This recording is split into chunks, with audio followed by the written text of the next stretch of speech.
2016 में परिवर्तन रैली और अब फिर से चुनाव आ रहे हैं तो जन आशीर्वाद रैली। राकेश टिकैत इसको किस नज़रिए से देखते हैं रैली को?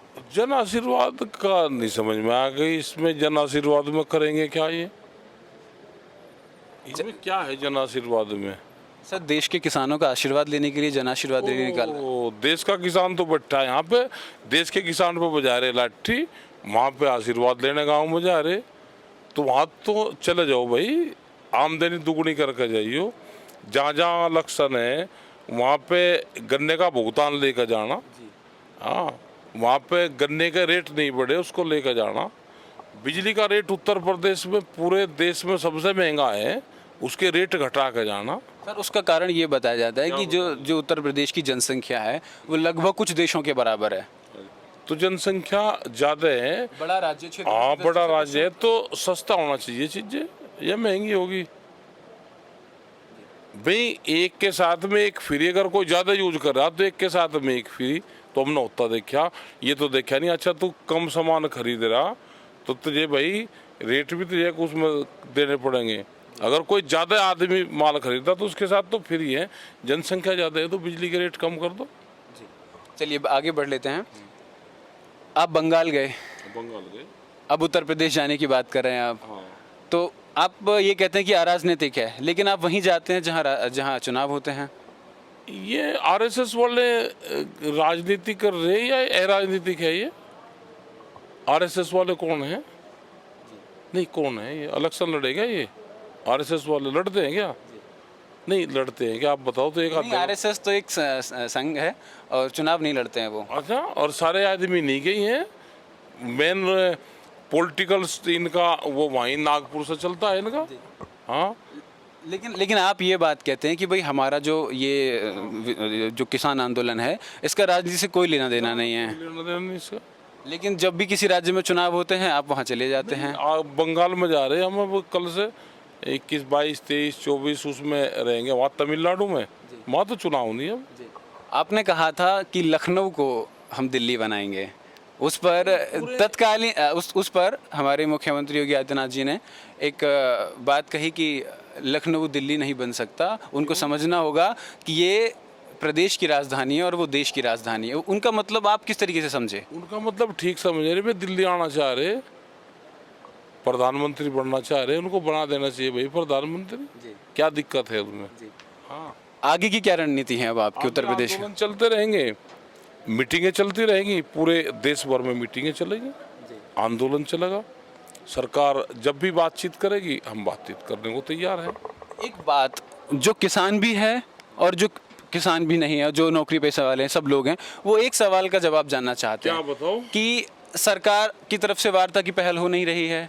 आप वार्ता जब कोई पहल होती है तो आपकी तरफ से कोई पहल नहीं होती। क्या बीच का रास्ता निकलेगा या आप इंतजार कर रहे हैं कुछ ऐसे मौके का? 2024 का इंतजार कर रहे हैं आप? सरकार का इंतजार कर रहे हैं हम, तो बातचीत कर लें।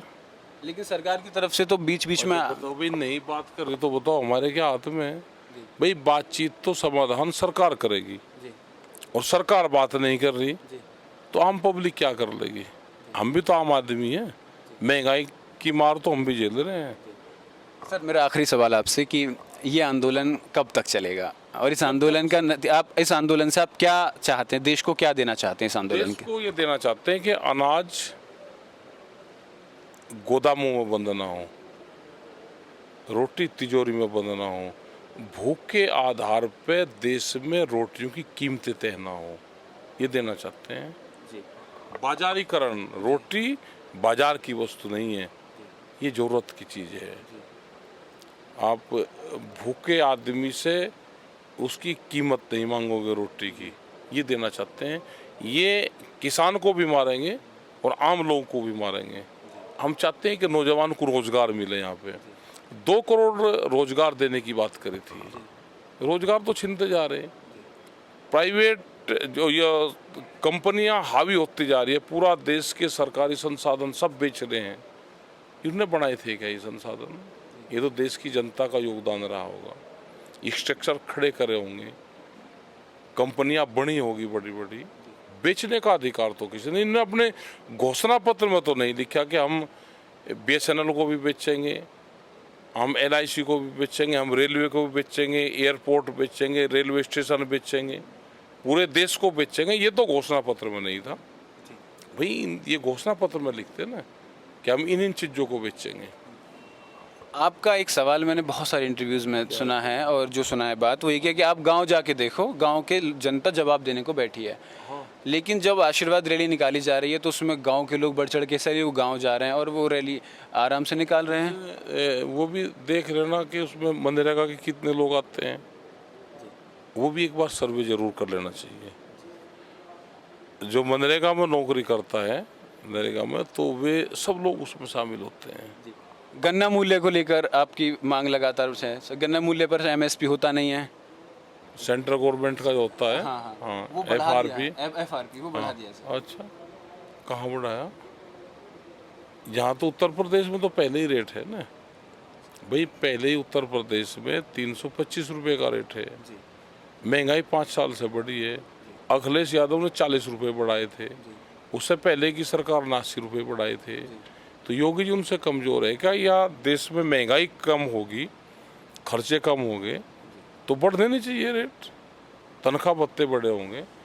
बासमती चावल आज से 4 साल पहले 4,000 रुपये के आसपास था, 4-5 हज़ार रुपये था, 4,000 रुपये तक भी क्या, आज वो 2,400 रुपये बिक रहा है। 5 साल पहले रेट 4,000 रुपये और आज सस्ता।